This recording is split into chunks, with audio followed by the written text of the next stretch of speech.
I can prove you wrong because I have a perfectly normal name. What's your name? Carrot. That's a normal name for a food. Thank you, thank you. What's your last name? Slat.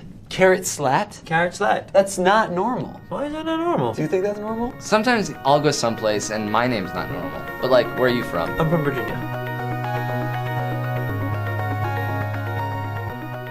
Hi, and welcome to Honto Eigo, Japan's only 99.9% English podcast, hosted at my dinner table.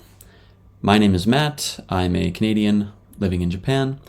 And for today's topic, I want to talk about English names, particularly character names.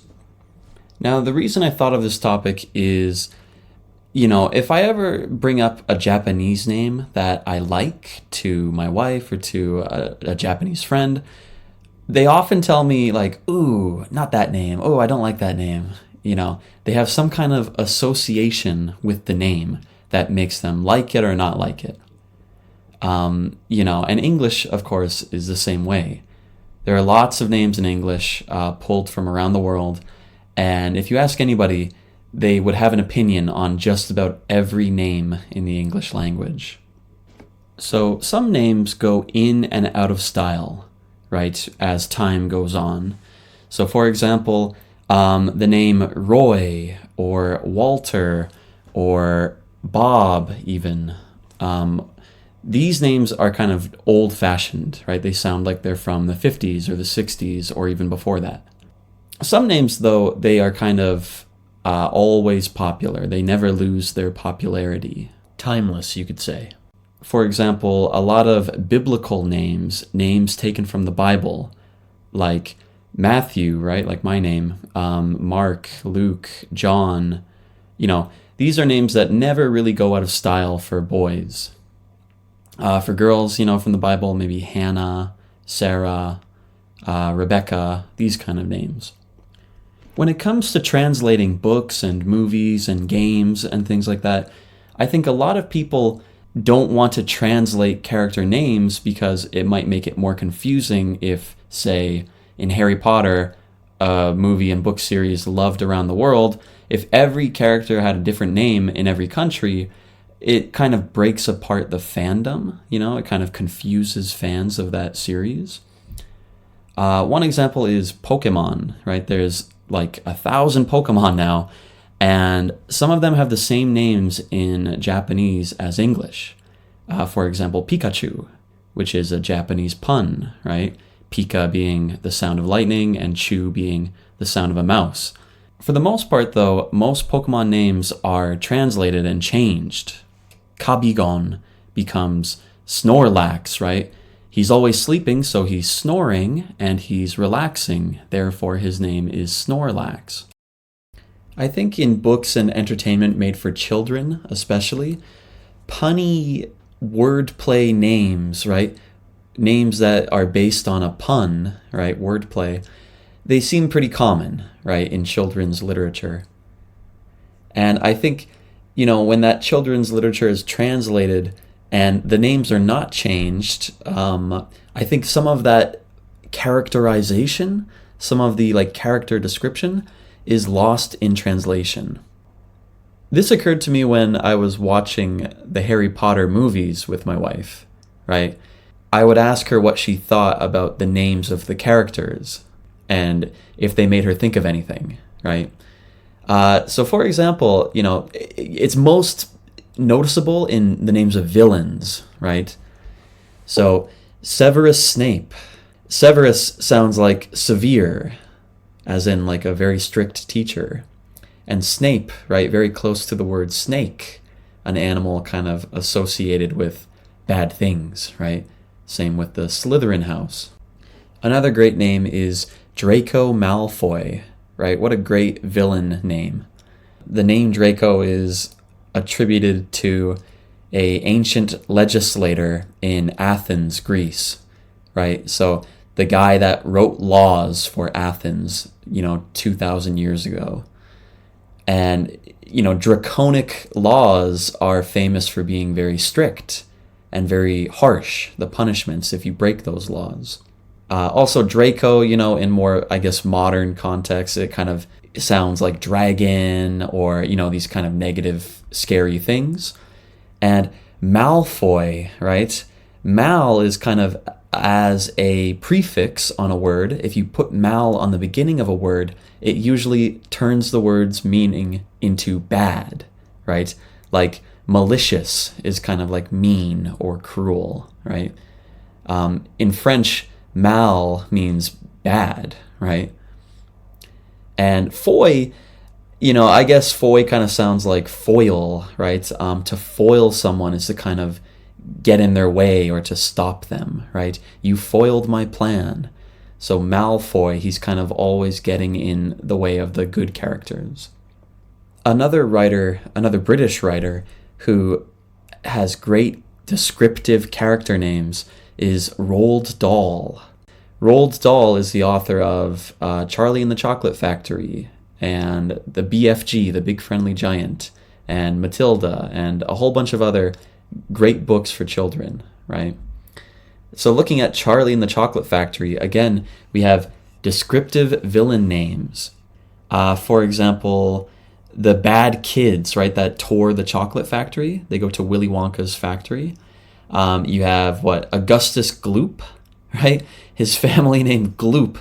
Gloop sounds like a blob of slime or something, right? Like a gross blob of bloom, gloop, right? It's almost an onomatopoeia. Mike TV, right? That's a very literal name. He's obsessed with television, right? So his name is TV. Or Violet Beauregard, right?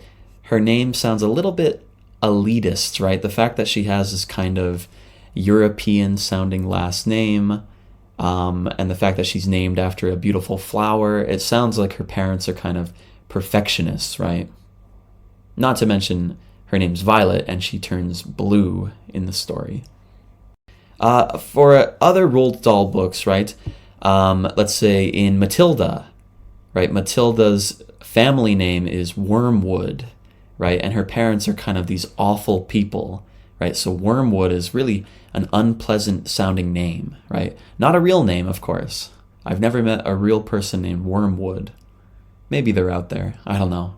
If your name's Wormwood, please send me an email. And the mean school principal in the book Matilda, right? Her name is Miss Trunchbull. Trunchbull. Another kind of just unpleasant sounding word, right? When you say it, it just rolls around in your mouth and it sounds unpleasant. So that brings me to my next topic about naming characters, is how do the characters' names sound when you say them? Have you ever heard of the Booba Kiki effect? The Booba Kiki effect, it's this phenomena that was first founded, I guess, or proposed by a psychologist, I think 100 years ago, right, in the 1920s. And basically what the Booba Kiki effect talks about is people are shown two shapes. One shape is kind of round and blobbish, right? And the other shape is very sharp. It looks like, like a star, kind of. And they ask people, name these shapes. Which shape would you like to name Booba? And which shape would you like to name Kiki? And in many, many languages around the world, right, a majority of people would say, okay, the round, bubbly shape is Booba, and the sharp, starish shape is Kiki, right?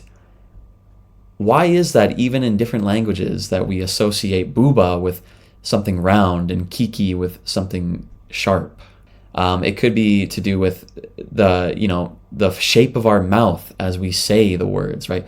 Booba. You're using your lips and you're kind of rounding out your mouth. Booba, right? Whereas Kiki is a little bit sharper sounding. I think that this goes a long way in naming characters as well. Not just characters, in naming people, right? If you want to have a child and give them an English name, think about when you say the word, is it easy to say? Is it difficult to say? Is it fun to say? Is it unpleasant to say, right? That's what we see in a lot of character names. One last point I'd like to talk about in regards to character names is the use of alliteration. alliteration. Have you heard of alliteration before? Alliteration is a rhetoric device. It's like poetic language used in English to make it more exciting or more interesting. And what alliteration is using the same sounds at the beginning of words in a sequence. So for example, the famous English tongue twister, Peter Piper picked a pair of pickled peppers, right? P, P, P, P, P, P, P. It's the repetition of the P sound. And with character names, this is really common. Earlier I talked about Roald Dahl, right? And Charlie and the Chocolate Factory, the guy that owns the chocolate factory, his name is Willy Wonka, WW. You see this a lot, especially in comic books, right? American comic books like Marvel and DC. Think about Marvel characters. Spider-Man, his real name, Peter Parker. The Hulk, his real name, Bruce Banner, right? BB. Or Mr. Fantastic, the leader of the Fantastic Four. Oh, there's another alliteration, Fantastic Four. His name is Reed Richards, RR. So why would a writer want to use alliteration when naming characters? I think one reason would be it makes the name more memorable, right? The name is easier to remember, especially in something like Marvel where you have hundreds of characters and hundreds of heroes and villains. Using alliteration kind of helps the reader to remember and keep track of the characters' names. Another point about using alliteration in names, which relates to the Bouba Kiki effect, is alliterated names using alliteration, they just sound better. They roll off the tongue better, right? Willy Wonka is a fun word to say if you're reading the book out loud to your child and talking about the character too. So, as a little bonus at the end of today's episode, I wanted to give you a quiz of anime characters that have been translated into English with a different name. Okay. This was especially common in the 90s and the 2000s.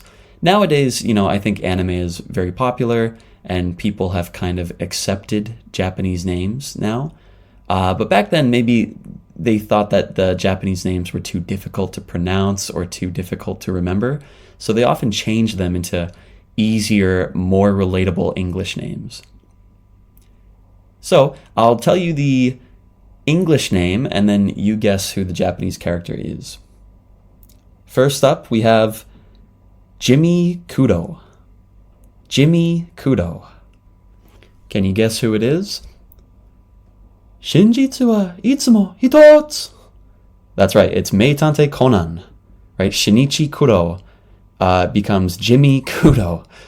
I guess Shinichi and Jimmy kind of sound similar, maybe. Okay, number 2, we have the English character Ash Ketchum. Ash Ketchum. The last name is a little bit of a hint. He wants to catch them all, so his name is Ketchum. Bing, bing, bing, bing, bing. Yes, it is Satoshi from Pokemon, from the Pokemon anime. Satoshi's name in English is Ash Ketchum. All right, and the last one, number 3, not from an anime per se, but from a game. The character's name in English is Toad. Toad.